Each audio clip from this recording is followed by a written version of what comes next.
Dr. Sharif Abdullah offers a unique, hopeful, and visionary perspective on the persistent challenges of our time. His perspective is shaped by his urban upbringing of poverty and violence, his Ivy League education, and his work with impacted communities in America and in 45 countries around the world. His spiritual outlook is rooted in the consciousness of dozens of religions, faith traditions, and spiritual practices. Sharif offers this unique viewpoint, helping us chart a course that explains where we've been, where we are now, and how we get to a positive future that works for all living beings. Hello, Sharif here. And today I want to talk to you about the Trump insurrection that we saw in last week with the storming of the Capitol building. I want to give you another take on this, another way of looking at this. I don't think that the media has been projecting what's really going on in this particular moment in history. We generally don't pay attention to what's going on. We generally pay attention to that which the media is telling us to pay attention to. The scenes of the angry insurrectionists overwhelming the Capitol Police on the steps of the Capitol building, of legislators going into lockdown, of protesters taking over the offices of the various political parties, both political parties under attack, chance to actually execute Vice President Pence because he would not overrule the Constitution. All this stuff is happening, is playing out in live time. I'm looking at it and you're looking at it. We're listening to all of the spin doctors on the media telling us how we're supposed to think about this, telling us that this was an assault on our democracy. And I'm here to tell you our democracy got assaulted a long time ago. And we haven't been paying attention to that. It isn't armed insurrectionists storming the Capitol that took over the democracy. The democracy was taken over by the men and women in the suits and ties sitting in the seats over the course of decades that overturned our democracy.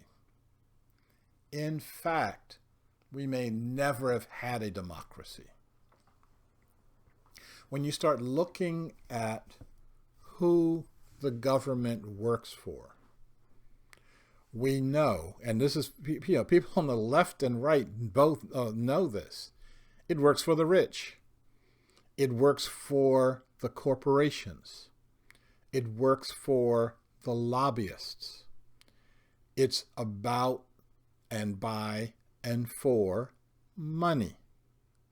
Now, we keep wanting to point to those guys over there or those guys over there as being the culprits. The reality is the Democrats and the Republicans together have sold that out.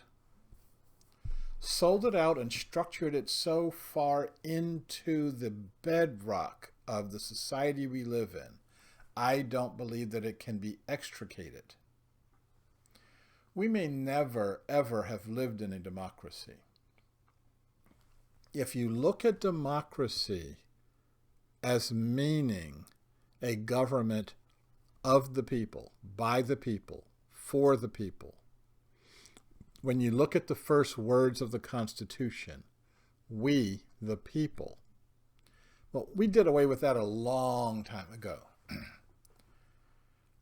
Under that democracy, women were not people. Okay, so right there, half of your population can't participate in the government.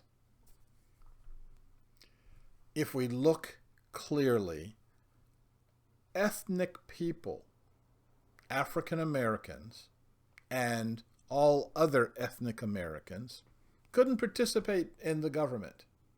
I'm talking about white, black, brown, yellow. If you were not white and landed, white and rich, let's say, you did not belong. Native people, the people I call in my books the keepers, were never part of that democracy. We could buy and sell the land that they were sitting on without ever consulting them, not even knowing whether they were there or not. Oh, you people live here, so what? Now we're ruling you. Given the fact that the overwhelming majority of the people in this society had nothing to do with putting the society together, it's really amazing it's lasted as long as it has. Thomas Jefferson believed that every single generation should generate its own constitution. He believed that the Constitution that we're working under right now, the 230 some odd year document, he believed that it should not have lasted more than 20 years. He said every 20 years you should rewrite the Constitution. So we are a few hundred years overdue. Now, of course, there's a reason why we don't want to rewrite the Constitution, because none of us would agree on what goes in it. That's a bit of a problem. In our society today, some of us are pulling in this direction. Some of us are pulling in that direction. Some of us are pulling in the other direction. We are taught by our media and taught by the people who wish to control us that each of us is the problem. And like the magicians, the real problem is over here, not even visible in this hand, while we're told to look at what's happening in this hand. So we should be more thoughtful. We should be more awake.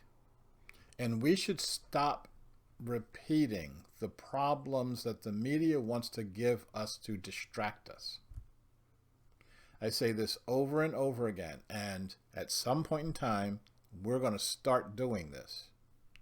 That the problem isn't the other. The problem is getting rid of the delusion that there is even an other. When I talk to conscious people on the left, I find interesting ideas and solutions for how we get to a vision of a world that works for all. When I talk to conscious people on the right, I find interesting ideas and interesting concepts of how we can get to a world that works for all living beings. As long as you're told, as long as they're told, you each are the problem, we can never form a democracy. Until we let go of that stuff, the divisive stuff, and recognize that each and every one of us has a role to play, and each and every one of us has a duty to perform, and each and every one of us has to come forward, bringing their issues, their challenges, etc., bringing their visions and goals, bringing their values, their traditions, and as long as we're not coming down on anyone because of the history that all of us have faced, some more than others, we will be able to solve the problems together. We will be able to destroy our society and destroy each other by separating. So the question is it important to you? Is it important to you and to your children and to your grandchildren? I'll give you a story. This is something that happened some years ago.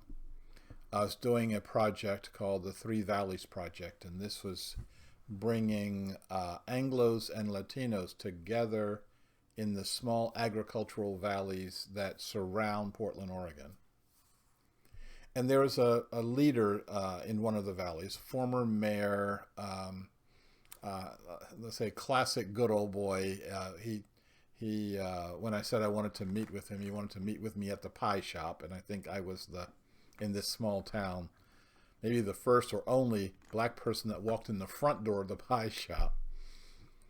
And I was telling him why I wanted him to participate in this dialogue project between the Anglos and the Latinos so that they would be able to resolve their difficulties and become a closer-knit community. And he just started out, these people are here and they're taking our welfare and they don't want to learn English. And he's just going on and on and on. And, kind of mentally, I just wrote him off like he's not going to participate in this project. And so I'm taking a few notes and I'm, yes, thank you very much. Well, and I was giving my, okay, well, thank you for meeting with me. Thanks for the slice of pie. And I'm heading out of here. And what he said next surprised me. He said, I'm going to work within your project. I'm going to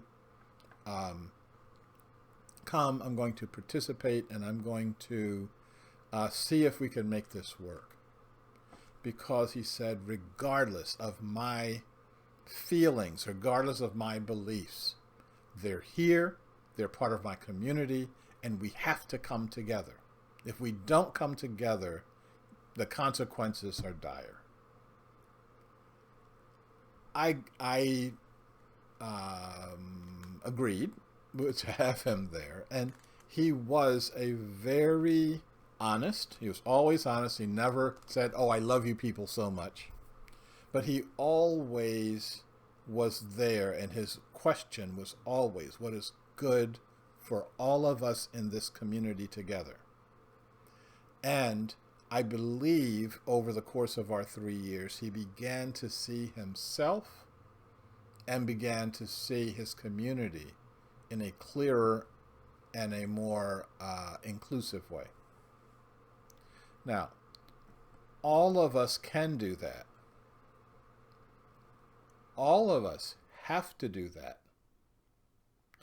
I don't know anyone, it's a little strong, I know very few people that come out of the box saying, I'm not the one that has to change.